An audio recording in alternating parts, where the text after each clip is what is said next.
It's nicknamed the Third Pole. Apart from the polar regions, these mountain ranges in northern Pakistan have more ice than anywhere else in the world. It is home to more than 7,250 glaciers. These ice reserves are melting due to rapid global warming and have become a source of adversity for the inhabitants of the province.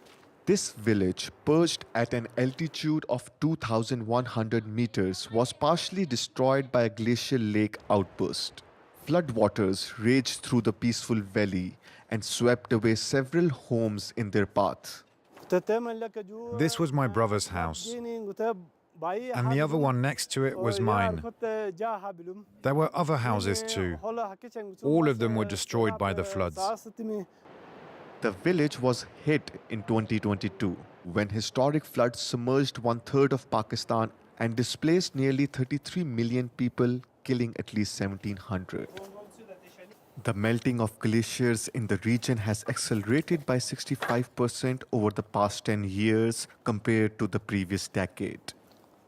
A lake formed by glacier runoff overflowed and caused violent floods here, a constant threat for residents. My orchard was right over there. This wall was at the end of my yard, and there was a lot of land in front. We grew vegetables there. Since everything was washed away, we removed the rubble from our destroyed house, put some soil here, and started growing vegetables. I was helpless. Everything I owned was destroyed in a few moments before my eyes, and I couldn't do anything. It was because of these glaciers and the water that our ancestors came to settle here and populated this land. But since 2019, they've been causing disasters. Instead of being a source of life, they've become a source of destruction. Karim Khan refuses to leave his village, but his wife and 5 children found refuge 90 kilometers away in the city of Gilgit. His son, who used to help in the fields, is now a salesman in a shop. The family is struggling to make ends meet. For Zubair Khan, this is the price of survival. I don't think people will be able to live in our village for more than 5 or 10 years. It's inevitable they'll have to migrate. There's no possible future there for new generations.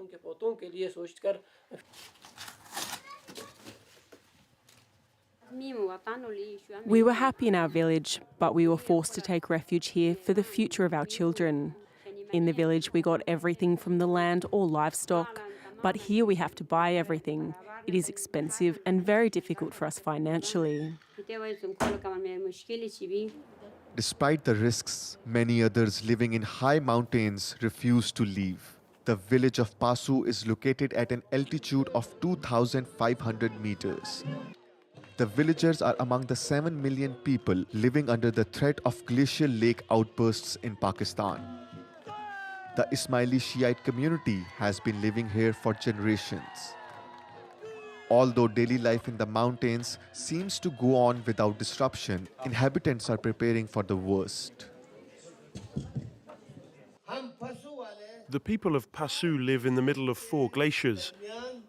To combat the danger, we have formed different teams, including a search and rescue team, a first aid team, and a communication team. Glacial lake outbursts and landslides have increased in the recent years. The threat is constant, especially for women who work a lot outdoors. The people living in high mountain areas are the most affected. In summer, our water channels are destroyed by floods. This has a huge impact on women who need to wash their clothes or cook.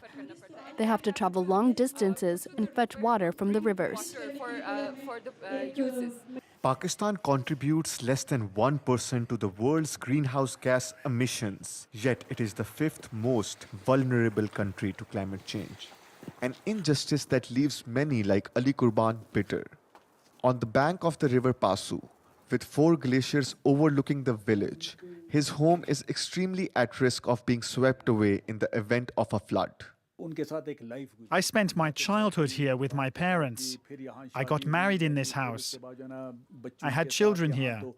So I decided that no matter what happens, I will not leave. Why should we suffer? The Western countries, as well as China, have set up large industries and polluted the environment. They are the ones who should suffer. In Pakistan, a country of 240 million inhabitants, compensation for victims of natural disasters is negligible. The country is in the middle of a severe economic crisis and on the front lines of climate change.